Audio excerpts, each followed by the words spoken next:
उसमें जो है 5 विषय है, जो रूप, शब्द, गंध, रस और स्पर्श। तो ये जो है उसमें आसक्ति होने से मन फंस जाता है। तो जैसे कि जो बोला गया है कि जो कुरंग, जो मातंग, पतंग, भृंगा, मीन, तो ये जो पंचभी पंचएव, ये जो 5 है, तो 5 जो है उसमें फंस करके कैसे मरते हैं। तो बताया गया कि जो रूप है, तो रूप जो है एक जो है ज्योति होता है, दिखाई देता है। तो रूप जो आग जलता है, जो चिराग जलता है, तो चिराग जला देने से, जो आग जला देने से, तो उसके प्रति जो आसक्ति, आकृष्ट हो जाते हैं पतंग। पतंग का मतलब वो जो छोटा छोटा जो जीव होते हैं जो उड़ते हैं, तो ऐसे जो पतंग है वो सारे उसके प्रति आकृष्ट हो जाते हैं। उसके प्रति उनका जो आकर्षण होता है और वो उसके पास आकर के उसे ही जो इसमें ही कूद पड़ते हैं और मर जाते हैं। तो ऐसे जो रूप के प्रति आसक्ति, तो जो मनुष्य किसी भी रूप के प्रति अत्यंत आसक्ति रखता है, तो उसका भी यही दशा होती है। और जो शब्द है, तो शब्द जो बोला गया है, जो देखा गया है कि जो गान बजाने वाला,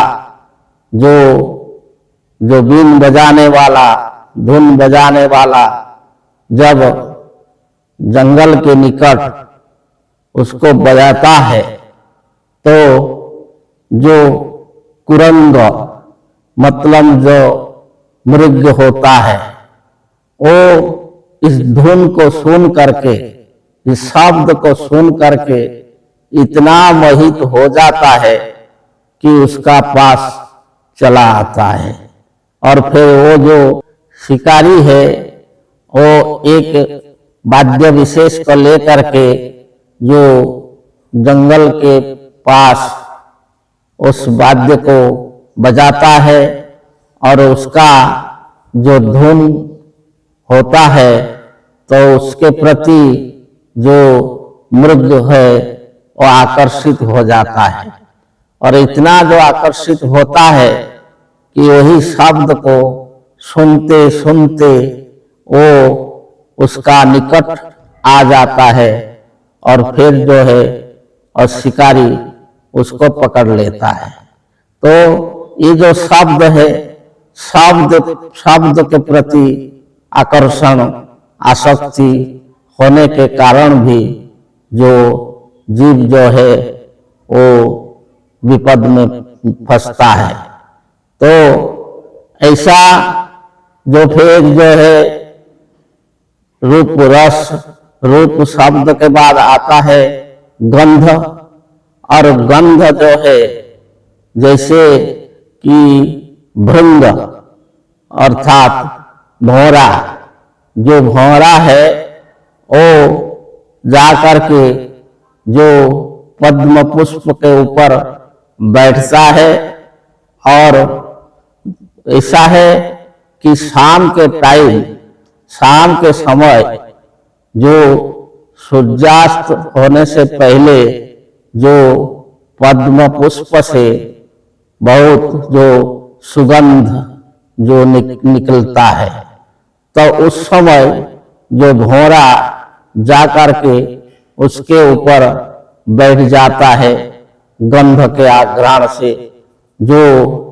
वहां से जो सुगंध निकलता है तो उसको इसके प्रति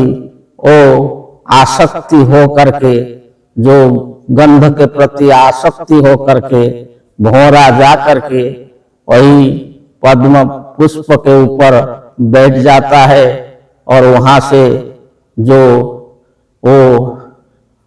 क्या होता है कि सूर्यास्त हो जाता है, और जो पद्म जो है वो बुझ जाता है, तो उसके अंदर भौरा रह जाता है और फिर मर जाता है। तो ये जो गंध के प्रति आसक्ति, तो ये आसक्ति के कारण भी जो मानव जो है और ऐसे जो दशा को जो भोगता है। और इसके बाद जो है गंध के बाद रस आता है। रस है स्वाद, तो जो स्वाद है, तो जो जिह्वा का जो रस का जो आकर्षण, वो जो मीन अर्थात जो मछली का होता है, जो जिह्वा का स्वाद का आकर्षण। तो जब मछुआरा क्या करते हैं, वो जानते हैं कि मछली जो है वो स्वाद प्रिय है, तो इसलिए जो मछुआरा एक जो है छोटा सा कांटे के भीतर वही जो मछली का खाने के लिए कुछ रख देते हैं, उसमें लगा देते हैं, और फिर जो उसको जो है वही जल के भीतर दो डाल देते हैं, और जो अपना जो हाथ में उसका जो रस्सी जो सुई रहता है, तो कुछ समय बाद जब मछली उसको देखता है तो उसके पास आता है और अपना जो अपना स्वाद देख करके उसको फिर खा जाता है। तो जब अब अपना मुख में इसको भर लेता है तो वहीं पर जो कांटा,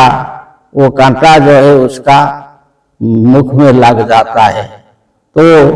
मछुआरा उसको पकड़ लेता है। तो ऐसे जो है मीन है, और इसी का जो आसक्ति है, तो ऐसे आसक्ति के कारण जो रस के प्रति आकर्षण, जो जिह्वा लालसा, जो जिह्वा लालसा के कारण मनुष्य जो लोभ वश, जो आसक्ति वश नानादि जो खाना खाता है कि जो उसको नहीं खाना चाहिए, जो उसका शरीर के प्रति अहितकर होगा, जो उसको जो स्वास्थ्य प्रति अहितकर होगा, और जिस खाने से वो जो योग का अधिकारी नहीं होगा, तो अही जो खाना खाता है, तो इसके कारण वो फिर जो है रोगी होता है, और फिर दुख उठाता है। आगे बताएंगे। जय जी।